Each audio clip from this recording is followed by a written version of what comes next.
नमस्कार विद्यार्थी मित्रांनो, ट्रिग्नॉमेट्री 2 या चॅप्टरमधील एक्सरसाइज 3.1 यातील क्वेश्चन थर्ड आणि फोर्थ हे दोन क्वेश्चन आज आपल्याला या व्हिडिओमध्ये सॉल्व करायचे आहेत. क्वेश्चन नंबर 3 याप्रमाणे आहे. येथे आपल्याला साइन ए ची व्हॅल्यू दिलेली आहे आणि ही कंडिशन आहे ए अँगल पायपेक्षा ग्रेटर आहे परंतु लेस आहे 3π/2 पेक्षा, आणि कॉस बी ची व्हॅल्यू दिलेली आहे बी अँगल 3π/2 पेक्षा ग्रेटर आहे परंतु लेस आहे 2π पेक्षा. तर या व्हॅल्यू आपल्याला काढायच्या आहेत. साइन ए प्लस बीची व्हॅल्यू काय असेल, कॉस ए मायनस बीची व्हॅल्यू काय असेल आणि टॅन ए प्लस बीची व्हॅल्यू काय असेल. पहा, यासाठी आपल्याला साइन एची व्हॅल्यू दिलेली आहे, साइन एची व्हॅल्यू दिलेली आहे, कॉस बीची व्हॅल्यू दिलेली आहे. साइन ए आणि कॉस बी या दोन व्हॅल्यू आपल्याला दिलेल्या आहेत. साइन ए वरून आपल्याला कॉस ए काढता येईल, बरोबर आहे, आणि कॉस बी वरून आपल्याला साइन बी काढता येईल. या दोन व्हॅल्यू आपल्याला दिलेल्या आहेत. या दोन व्हॅल्यू आपण यावरून फाइंड आउट करू म्हणजे आपल्याला सर्व व्हॅल्यू काढता येतील. सोल्युशन, साइन एची व्हॅल्यू दिलेली आहे, साइन ए इक्वल टू -5/13 आहे. साइन एची व्हॅल्यू आपल्याला माहिती आहे, त्यावरून आपण कॉस एची व्हॅल्यू फाइंड आउट करू. फॉर्म्युला आपल्याला माहिती आहे, we know cos square theta, येथे अँगल ए घेऊ आपण, म्हणजे काय 1 - साइन स्क्वेअर थीटा, थीटा म्हणजे येथे अँगल ए आहे. हा फॉर्म्युला बरोबर आहे. Sine square theta plus cos square theta equal to 1, त्या फॉर्म्युल्यावरून ही व्हॅल्यू आपण फाइंड आउट केलेली आहे, किंवा त्या फॉर्म्युल्यावरून हा फॉर्म्युला आपण तयार केलेला आहे. व्हॅल्यू पुट करू. 1 मायनस, पहा साईनची व्हॅल्यू -5/13 आहे परंतु साईनला स्क्वेअर असल्यामुळे या व्हॅल्यूचा स्क्वेअर करू आपण. हे सॉल्व करू. 1 मायनस -5चा स्क्वेअर प्लस 25 आणि 13चा स्क्वेअर 169. येथे क्रॉस मल्टिप्लिकेशन करू. येथे काहीच नाही म्हणजे 1 आहे. 169 × 1 म्हणजे 169 मायनस 1 × 25 म्हणजे 25 अपॉन या दोघांचा मल्टिप्लिकेशन 169. 169 - 25, 169 - 25 144 अपॉन 169. पहा आता ही व्हॅल्यू कशाची आलेली आहे, कॉस स्क्वेअर एची. देअरफॉर कॉस स्क्वेअर ए आपल्याला काय पाहिजे, फक्त कॉस ए पाहिजे आपल्याला, स्क्वेअर नको आहे म्हणून स्क्वेअर रूट घेऊ. याचं स्क्वेअर रूट कॉस ए होईल. स्क्वेअर कॅन्सल केला तर कॉस ए होईल. इकडे पण स्क्वेअर रूट घ्यावा लागेल. 144चं स्क्वेअर रूट 12 आहे आणि 169चं स्क्वेअर रूट 13 आहे, परंतु स्क्वेअर रूट आपल्याला 2 घ्यायचे आहेत, प्लस किंवा मायनस. तर प्लस घ्यायचं का मायनस घ्यायचं, पहा याचे स्क्वेअर रूट 2 मिळतील आपल्याला, प्लस किंवा मायनस. तर प्लस घ्यायचं का मायनस घ्यायचं, त्यासाठी कंडिशन ही आहे, हा अँगल कोणत्या क्वाड्रंटला आहे. पहा ए अँगल ही कंडिशन आहे. ए अँगल कसा आहे, पहा इथे ए अँगल पाय म्हणजे येथे असेल 3π/2, येथे असतो 270 म्हणजे 3π/2, येथे 90 म्हणजे π/2, येथे 0 सपोज. तर आता ए अँगल पायपेक्षा ग्रेटर आहे, हा पाय आहे यापेक्षा ग्रेटर आहे परंतु 3π/2 पेक्षा लेस आहे, म्हणजे हा या क्वाड्रंटमध्ये तो अँगल आहे. येथे कुठेही असेल असा कमी जास्त याप्रमाणे, परंतु या क्वाड्रंटला तो ए अँगल आहे. तर कोणता क्वाड्रंट आहे हा, फर्स्ट, सेकंड आणि थर्ड क्वाड्रंट आहे, म्हणजे थर्ड क्वाड्रंटला तो ए अँगल आहे, बरोबर आहे. येथे लिहिणार आपण, किंवा ही कंडिशन लिहिली तरी चालेल, किंवा असं लिहा, but A angle lies in third quadrant. या कंडिशनचा अर्थ काय होतो, हा क्वाड्रंट थर्ड आहे, ए अँगल थर्ड क्वाड्रंटला आहे, इन थर्ड क्वाड्रंट. थर्ड क्वाड्रंटला ॲड शुगर 2, येथे टॅन पॉझिटिव्ह कॉट पॉझिटिव्ह, म्हणजे कॉस कसा असेल निगेटिव्ह, म्हणजे आपण निगेटिव्ह व्हॅल्यू घेणार. कॉसची व्हॅल्यू आपण येथे निगेटिव्ह घेणार, -12/13. ही कॉसची व्हॅल्यू आपण फाइंड आउट केली, cos A he value find out केली. आता आपण साइन एची व्हॅल्यू माहिती आहे, कॉस एची माहिती आहे आपल्याला, म्हणजे नंतर आपल्याला टॅन एची व्हॅल्यू काढता येईल. तर आता कॉस बीची व्हॅल्यू दिलेली आहे, त्यावरून आपण साइन बीची व्हॅल्यू फाइंड आउट करू. पहा कॉस बीची व्हॅल्यू आपल्याला दिलेली आहे, ती किती आहे, 3/5 आहे, हे गिवन. आपल्याला साइन बीची व्हॅल्यू यावरून काढता येईल, साइन स्क्वेअर बी म्हणजे काय 1 - कॉस स्क्वेअर बी. व्हॅल्यू पुट करू. 1 मायनस कॉसची व्हॅल्यू ही आहे 3/5, परंतु कॉसला स्क्वेअर असल्यामुळे व्हॅल्यूचा स्क्वेअर करू. 1 - 3चा स्क्वेअर 9, 5चा स्क्वेअर 25, येथे क्रॉस मल्टिप्लिकेशन म्हणजे 25 मायनस 9 अपॉन 25 होईल. बरोबर आहे. 25 मायनस 9 म्हणजे 16 होतील अपॉन 25. ही व्हॅल्यू कशाची आली? साईन स्क्वेअर बीची. आपल्याला काय पाहिजे? साईन पाहिजे. देअरफॉर साईन बीची व्हॅल्यू म्हणजे स्क्वेअर रूट घ्यावं लागेल. प्लस ऑर मायनस 16चं स्क्वेअर रूट 4, 25चं 5. दोन व्हॅल्यू आहेत. But B angle lies in कोणत्या क्वाड्रंटला असेल बी अँगल? कंडिशन ही आहे पहा, 3π/2 पेक्षा ग्रेटर आहे. येथे 3π/2 म्हणजे 270 आणि 2π म्हणजे येथे असेल यापेक्षा ग्रेटर आहे आणि यापेक्षा लेस आहे म्हणजे फोर्थ क्वाड्रंटला आहे. हा बी अँगल फोर्थ क्वाड्रंटला आहे. बरोबर आहे. तर फोर्थ क्वाड्रंटला ॲड शुगर टू कॉफी. येथे कॉस आणि सेक पॉझिटिव्ह बाकी निगेटिव्ह म्हणजे साईन बीची व्हॅल्यू आपण निगेटिव्ह घेणार. In fourth quadrant therefore sine B ही व्हॅल्यू आपण निगेटिव्ह घेणार -4/5. पहा साईन बीची पण व्हॅल्यू माहिती झाली आपल्याला. पहा sine A sine B cos A आणि कॉस बी सर्व व्हॅल्यू आपल्याला माहिती आहेत. येथे आपल्याला टॅन एची आणि टॅन बीची व्हॅल्यू काढू आपण, कारण फॉर्म्युल्यामध्ये टॅन ए आणि टॅन बी व्हॅल्यू आपल्याला लागतील. त्यामुळे आपण काय करू? टॅन ए आणि टॅन बी व्हॅल्यू काढू. टॅन ए म्हणजे काय असेल? Sine A upon cos A. या दोन्ही व्हॅल्यू आपल्याकडे आहेत. आता साईन एची व्हॅल्यू दिलेली आहे -5/13 आणि कॉस एची व्हॅल्यू -12/13 आहे. -12/13. 13 कॅन्सल होतील.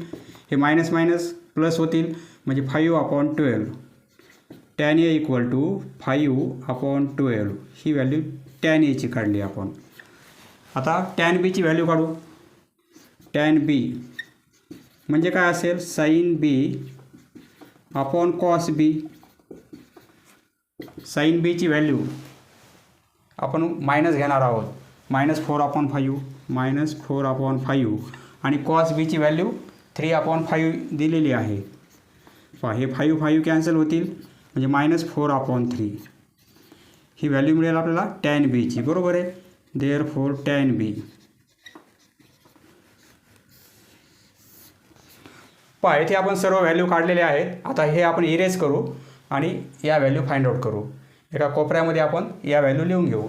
पहा साईन एची व्हॅल्यू आपल्याला दिलेली आहे, त्यावरून आपण कॉस एची काढलेली आहे. कॉस ए ही व्हॅल्यू किती आलेली आहे? -12/13. कॉस एची व्हॅल्यू आपण काढली.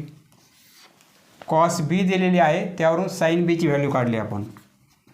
साईन बीची व्हॅल्यू काढलेली आहे -4/5. बरोबर आहे. साईन आणि कॉसच्या व्हॅल्यू माहिती असल्यामुळे टॅनचे आपण काढून घेतलेले आहेत. टॅन एची व्हॅल्यू काढलेली आहे.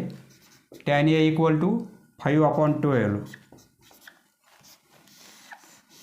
आणि टॅन बी ही व्हॅल्यू आलेली आहे -4/3.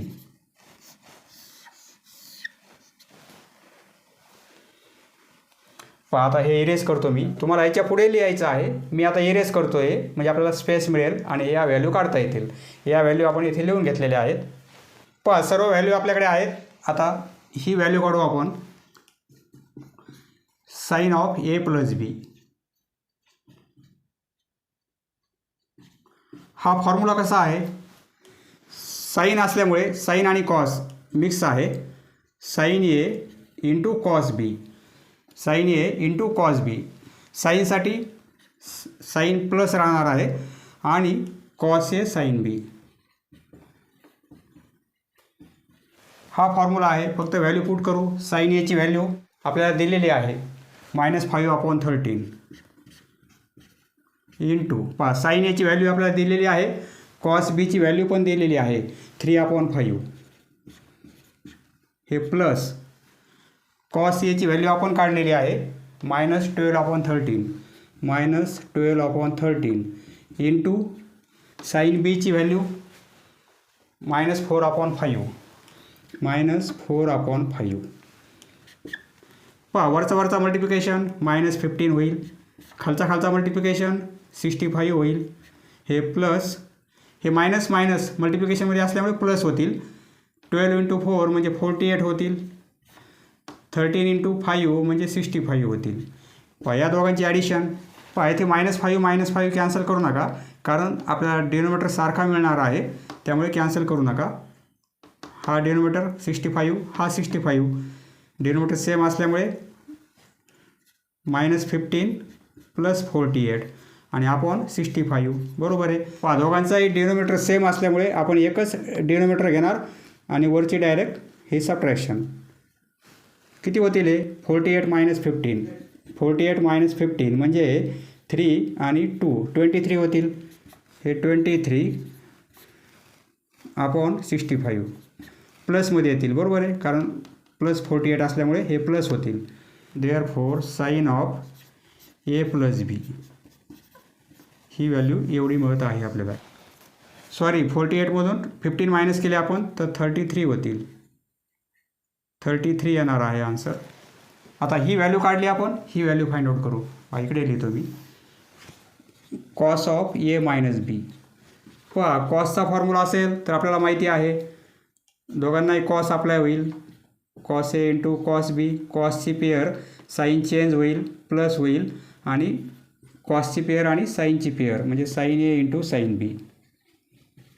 कॉसची पेअर साईन चेंज आणि साईनची पेअर. पहा कॉस Aची व्हॅल्यू आपण काढलेली आहे -12/13, -12/13 हे इंटू कॉस B. कॉस Bची व्हॅल्यू 3/5 दिलेली आहे, प्लस साईन Aची व्हॅल्यू दिलेली आहे -5/13 इंटू साईन Bची व्हॅल्यू आपण काढलेली आहे -4/5. पहा वरचा मल्टिप्लिकेशन -36 होतील अपॉन हे 13 × 5 65 हे प्लस हे मायनस मल्टिप्लिकेशनमध्ये प्लस होतील. 5 × 4 20 होतील अपॉन हे 65 होतील. पहा सेम आहे डिनोमिनेटर सेम आहे, एकच घेणार आपण 65. दोघांची ॲडिशन सबट्रॅक्शन काय होईल? -36 आणि +20 म्हणजे 6 -3 2 म्हणजे 1 साईन मायनस येईल म्हणजे -16 येईल बरोबर आहे. ही व्हॅल्यू काढली आपण. Therefore cos of A - B ही व्हॅल्यू मिळेल आपल्याला -16/65.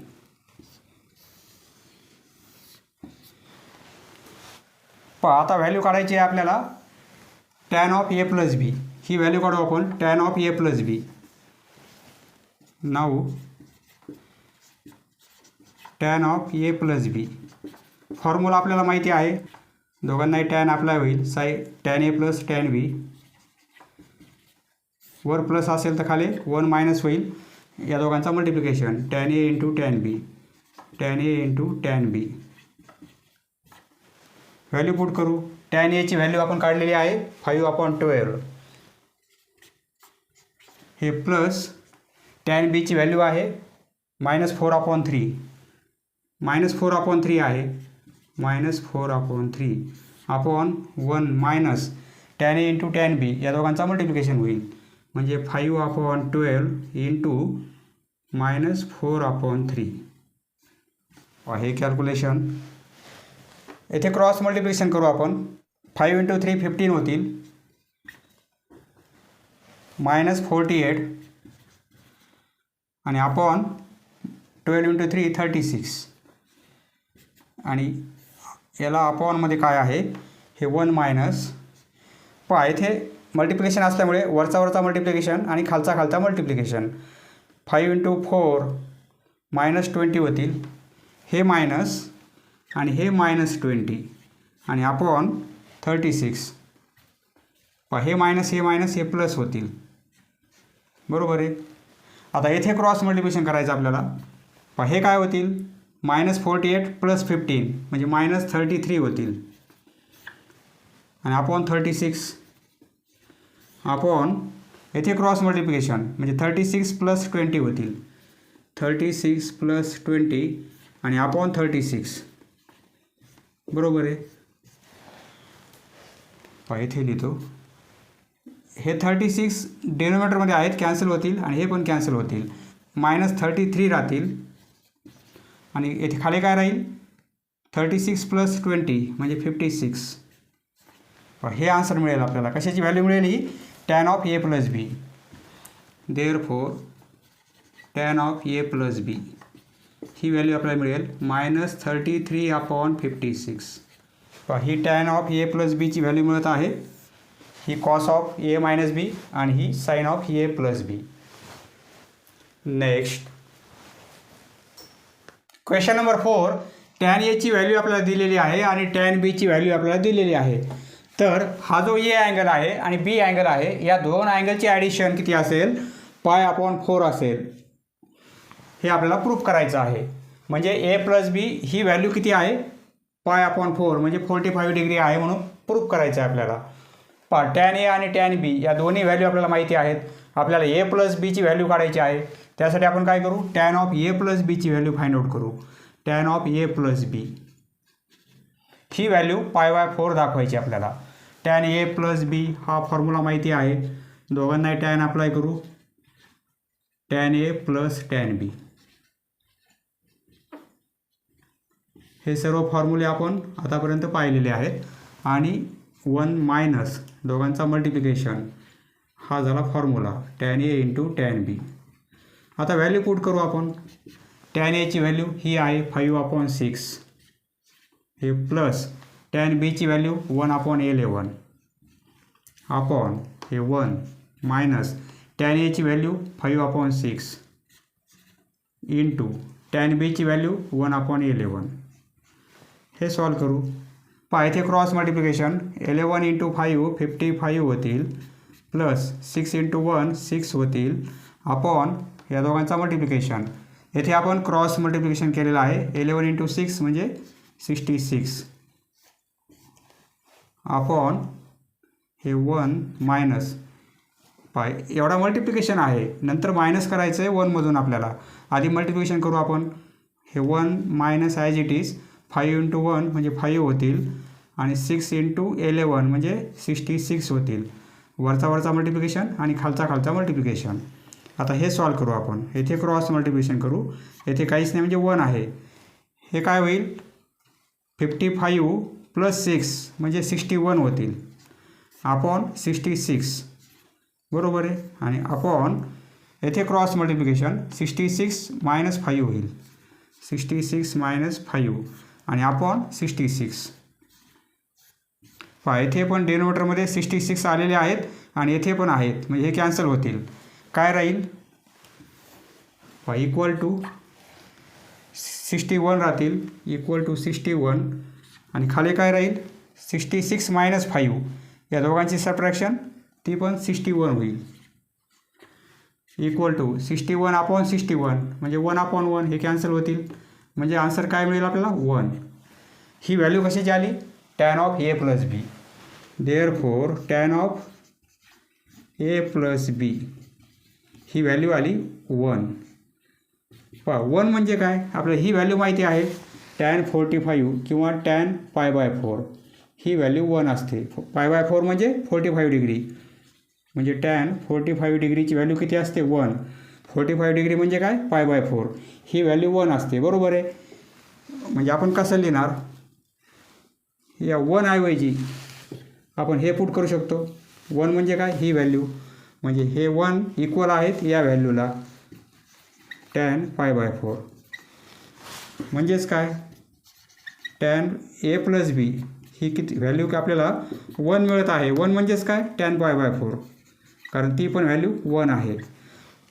हे tan आहे हे tan आहे.